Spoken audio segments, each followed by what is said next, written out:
Did you know that the prototype of what we now call an encyclopedia appeared almost 2,000 years ago?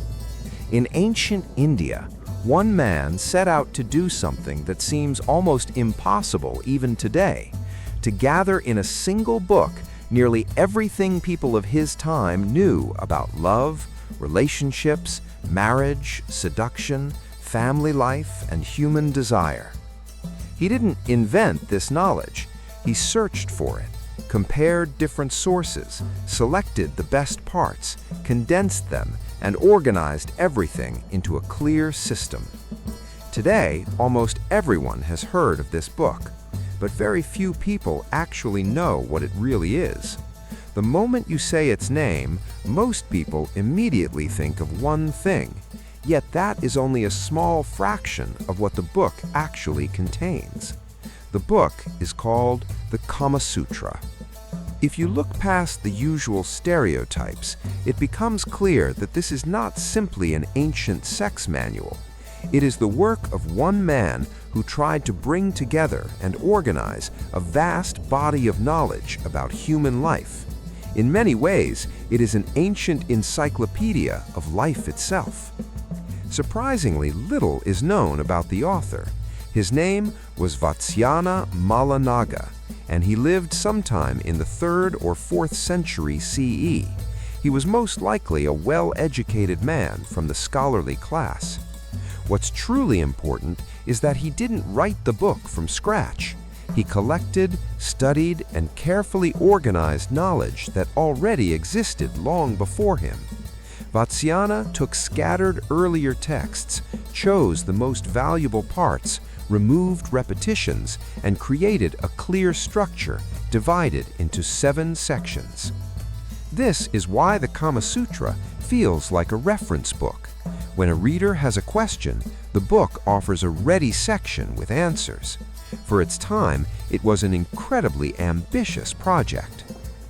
But the most interesting part begins when we open the book and look inside. This is where things get really surprising. The famous illustrations of sexual positions make up only a small portion of the text. Most people have no idea how wide-ranging the book's content actually is. For example, there is an entire section devoted to finding a wife. The author discusses in detail what qualities to look for in a future spouse, how to properly arrange a marriage, and what families should consider. He also talks about possible obstacles and mistakes that can ruin a relationship before the wedding even takes place. This section is not about sex, it's about building a family and long-term relationships. Another section focuses on married life. It explains how a husband and wife should treat each other, how to run a household, and what responsibilities each person has. Special attention is given to situations when a man has several wives. The author offers practical advice on how to keep peace between them, how to balance attention, and how to avoid conflicts.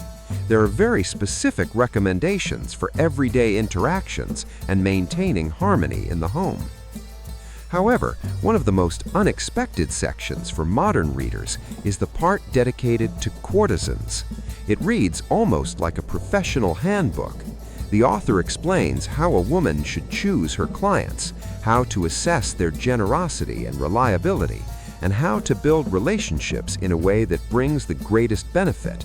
He also gives advice on avoiding dangerous situations, recognizing deception, maintaining financial independence, and even how to end a relationship gracefully when it no longer serves her.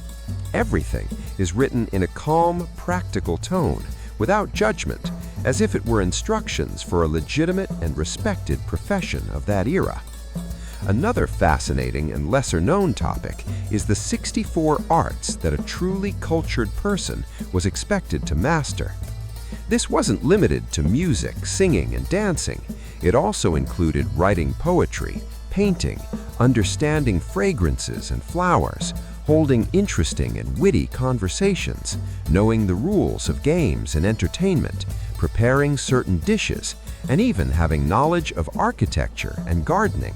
The art of love was only one of these 64 skills, not the most important one, but simply one part of a broader education and culture. The book also contains a detailed classification of people. Men are divided into 3 types based on physical characteristics: the hare, the bull, and the horse.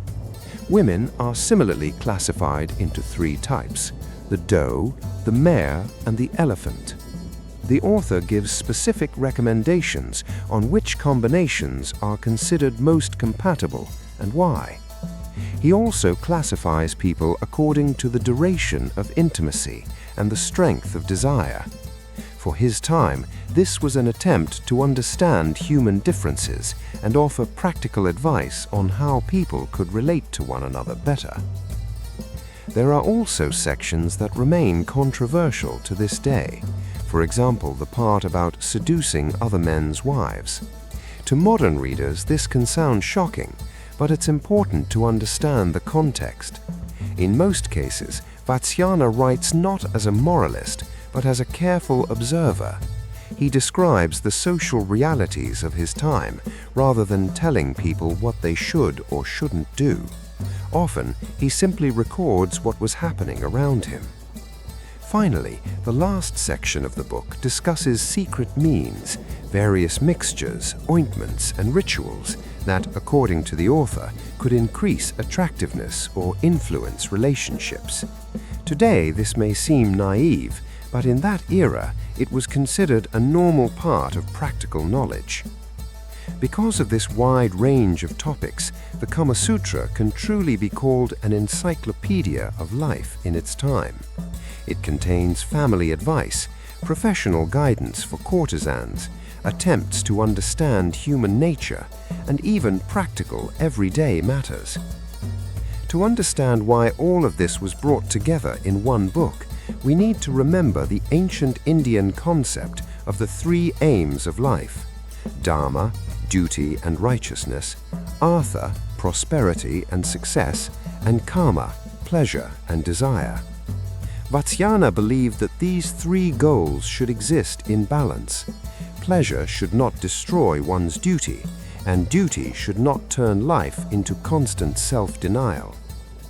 Centuries later, when the Kamasutra reached Europe, European readers were mainly interested in its sexual content. Over time, this complex and multifaceted book was reduced to something much simpler. In popular culture, only the erotic parts remained. As a result, millions of people recognize the name, but very few actually know what the book is really about.